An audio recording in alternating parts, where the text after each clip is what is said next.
자, 오늘은 역사상 가장 논란이 많았던 책 중 하나죠. 바로 니콜로 마키아벨리의 군주론에 대해 한번 깊이 파고 들어보려고 합니다.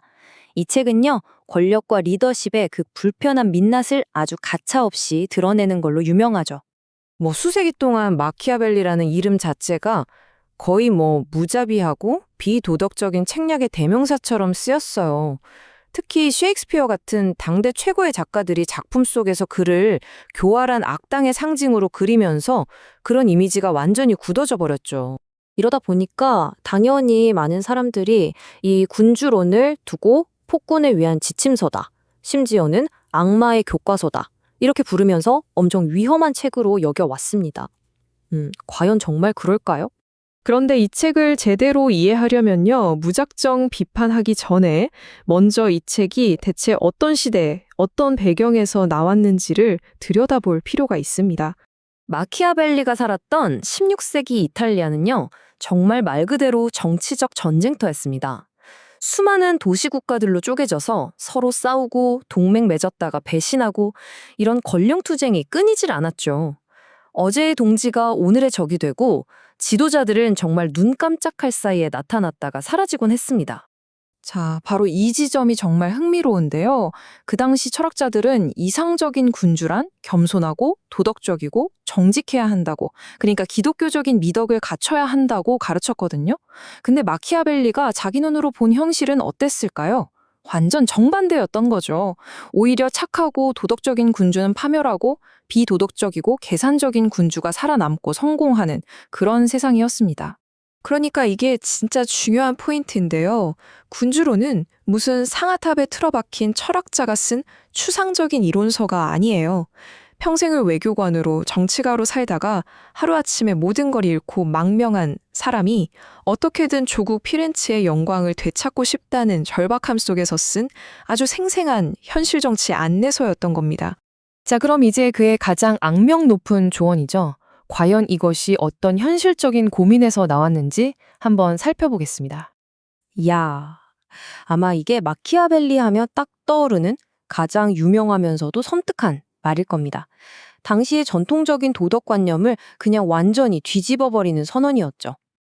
아니 도대체 왜 이렇게까지 생각했을까요?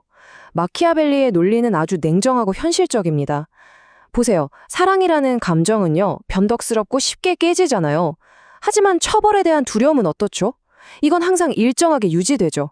그러니까 군주가 국가의 혼란을 막고 질서를 유지하려면 변덕스러운 사랑보다는 늘 확실하게 작동하는 두려움이 훨씬 더 안정적이고 믿을 만한 통치 기반이라는 겁니다.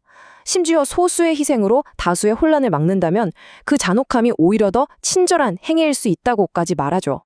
결국 그의 주장은 이겁니다. 선하지 않은 사람들로 가득한 이 세상에서 살아남으려면 군주 스스로가 나는 항상 착해야 해 라는 환상부터 버려야 한다는 거죠. 필요하다면 비정해질 준비가 되어 있어야 한다는 겁니다. 왜냐? 국가의 생존이 곧 최고의 선이니까요. 그리고 여기서 한 발 더 나아가죠. 군주는 실제로는 그렇지 않더라도 항상 매우 도덕적인 것처럼 보여야 한다. 야, 이거야말로 그의 현실주의를 제대로 보여주는 대목입니다.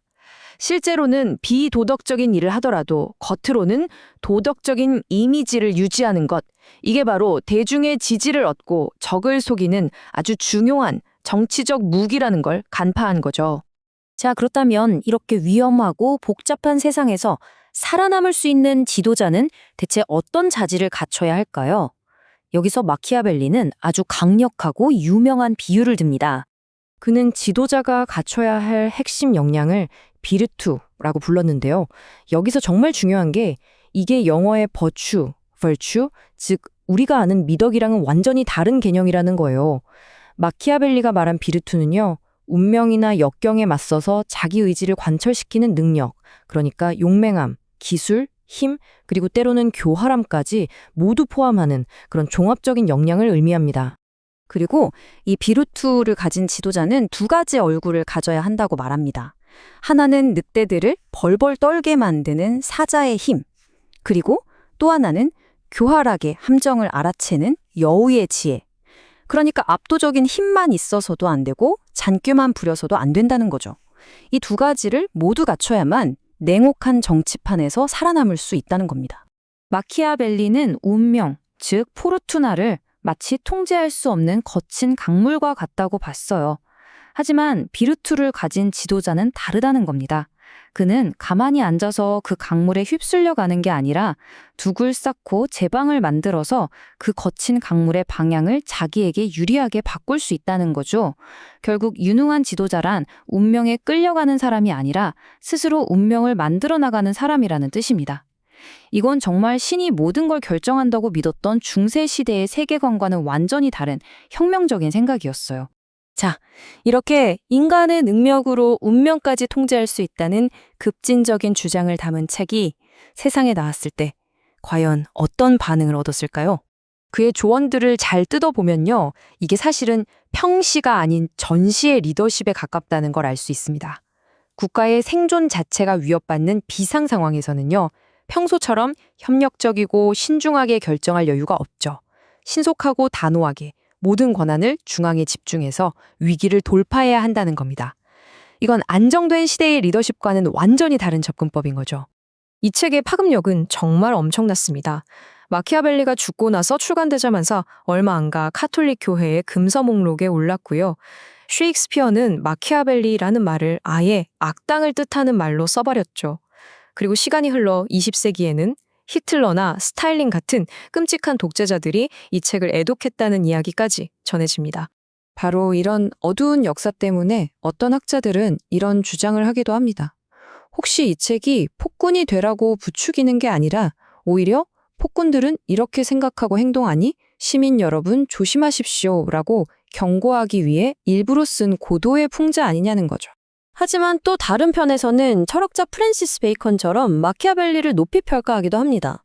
인간은 마땅히 이래야 한다는 뜬구름 잡는 소리가 아니라 인간은 실제로 이렇게 행동한다라는 권력의 불편한 진실을 있는 그대로 까발린 그의 정직함과 용기를 인정해야 한다는 거죠. 결국 이 책은 500년이 지난 오늘날 우리에게도 아주 도발적인 질문을 던집니다. 국가적인 위기 상황에서 우리의 리더는 과연 도덕적 원칙을 지키는 게 우선일까요?